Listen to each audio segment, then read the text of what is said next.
아침을 여는 말씀.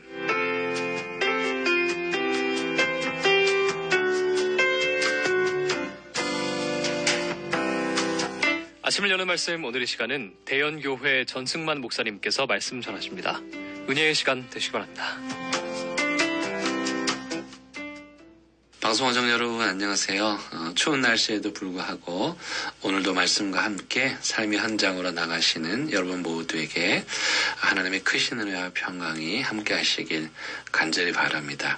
특별히 요즘 졸업 시즌인데요. 졸업과 동시에 새로운 일을 시작하시는 여러분들에게도 하나님께서 크신 은혜 부어주시기를 바랍니다. 아마 그리스도인들이라면 적어도 일주일에 한 번 이상은 주기도문으로 기도를 하실 텐데요. 그것만으로도 여러분들이 엄청난 일을 하시는 겁니다. 왜냐하면 주기도문은 예수님께서 직접 가르쳐 주신 기도이며 동시에 기독교의 깊은 진리를 담고 있기 때문입니다. 그래서 오늘은 주기도문에 대해서 함께 말씀을 나누려고 합니다. 먼저 주기도문의 외적인 특징을 살펴보려고 하는데요. 첫째로 주기도문은 예수님께서 늘 하셨던 기도이고 사셨던 기도이고 그리고 제자들에게 가르쳐 주신 기도입니다. 그래서요, 이 기도를 하는 자들은 예수님을 알게 되고 닮게 됩니다. 두 번째, 그래서 어떤 사람들은 이 기도를 마치 잠자는 사자의 코털을 건드리는 것과 같은 위험한 기도라고도 합니다. 왜냐하면 이 기도를 하면서 예수님과 깊은 사귐을 가지게 되고 그렇게 예수님의 신실한 제자로 거듭나기 때문입니다. 셋째, 주기도문은 매우 쉽고 간결합니다. 그 당시 이방인들의 기도는 장황하며 온갖 미사여구를 늘어놓았는데 그래서 예수님께서 마태복음 6장 7절에서 이방인과 같이 중언부언하지 말라고 말씀하신 이유가 거기에 있습니다. 반면에 주기도문은 예수님의 이름을 부른 후에 바로 간구하는 내용으로 들어갑니다.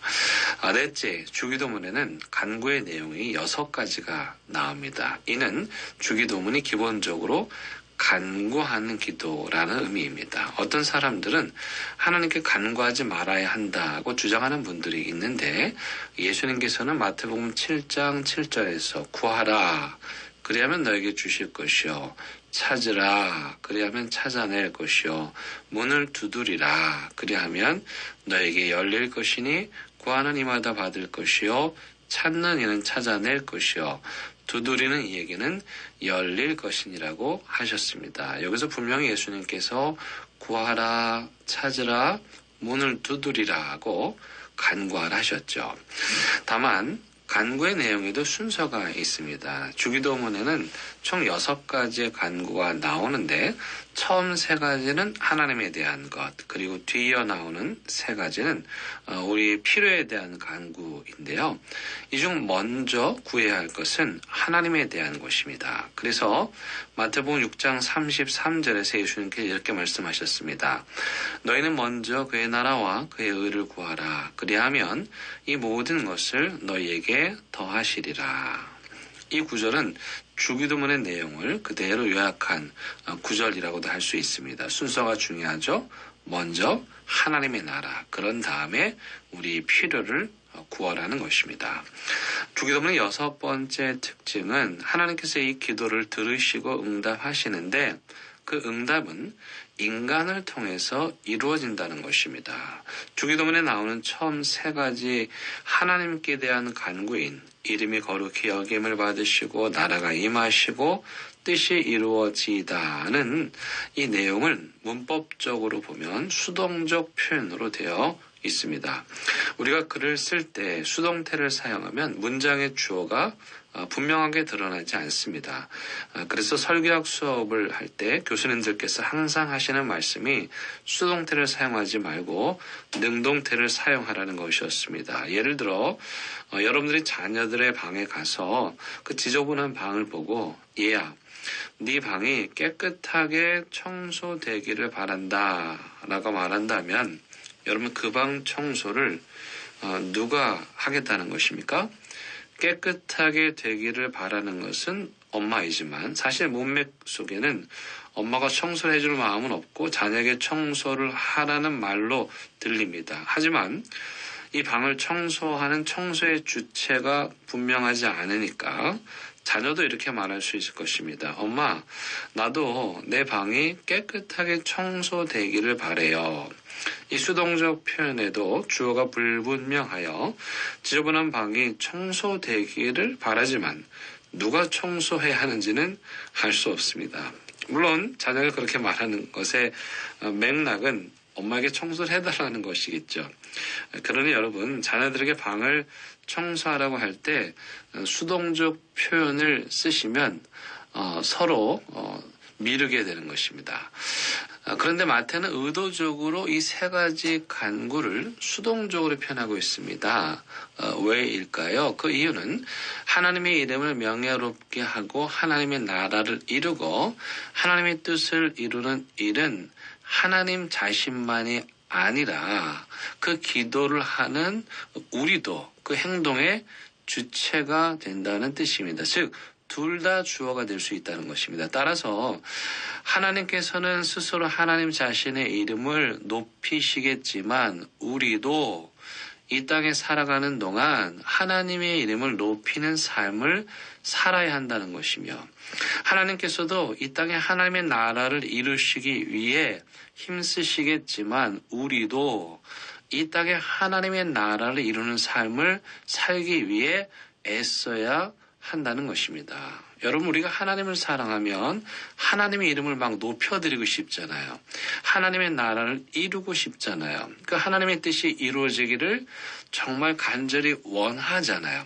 그런 마음으로 우리가 기도하는 것은 하나님께서도 이 땅에 하나님의 나라를 이루어 주시지만 동시에 우리도 그렇게 이 땅에 하나님의 나라를 이루는 삶을 살겠다는 믿음의 고백이 담겨 있는 것입니다. 이 거룩한 기도는 하늘에 계신 아버지라는 하나님의 이름을 부르는 것에서 시작이 되는데요. 이 고백은 하나님과 인간을 연결시켜주면서 동시에 우리로 하여금 하나님께 기도할 수 있는 길을 열어줍니다. 여기 하늘에 계신이라는 표현은 초월자이신 하나님을 뜻합니다. 오늘날 많은 사람들이 하나님을 너무도 편하게 생각해서 이 하나님의 초월성을 약화시키는데 이는 매우 잘못된 것입니다. 하나님을 편하게 생각하는 것과 쉽게 생각하는 것은 다릅니다.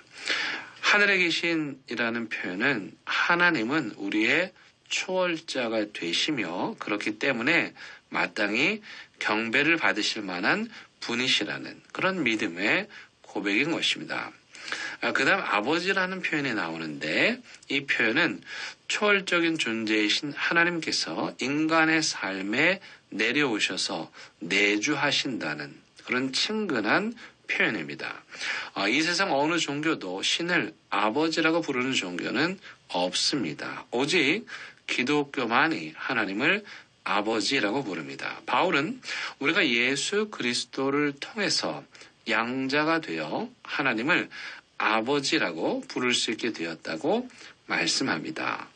마지막으로 여기 우리라는 표현도 매우 중요합니다. 나의 아버지가 아니라 우리의 아버지이십니다. 이 말은 어느 누구도 하나님을 독점할 수 없다는 것을 뜻합니다. 우리 하나님은 모든 이들의 하나님이십니다. 교회가 공동체적인 이유가 바로 여기에 있는 것이죠. 우리 하나님은 모든 사람들에게 똑같이 햇빛과 비를 내려주시는 아버지 하나님이십니다. 사랑하는 극동방송 가족 여러분, 오늘은 주기도문의 첫 소절 하늘에 계신 우리 아버지, 이 고백만으로 한번 기도해 보시기 바랍니다. 이 고백을 떼는 순간 하늘로 난 문이 열리고 초월자이신 하나님을 보는 신비를 누리게 되고 그 거룩하신 분이 우리와 함께 하시어 우리가 감히 그분을 아버지라고 부르게 되는 것입니다. 여러분, 그래서 주기도문이 위험한 기도입니다. 이토록 위험한 기도가 여러분들의 잠자는 영혼을 깨우는 오늘 하루가 되시길 간절히 바랍니다.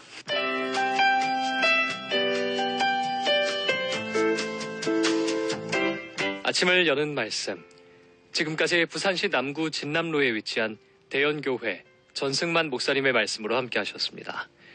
오늘 방송 들으시고 신앙생활에 도움받기를 원하시거나 예수님을 구주로 영접하기 원하시는 분들은 051-628-2260 대연교회로 연락 주시거나 051-780-2828 부산극동방송으로 연락 주시기 바랍니다. 아침을 여는 말씀 오늘 이 시간을 마칩니다.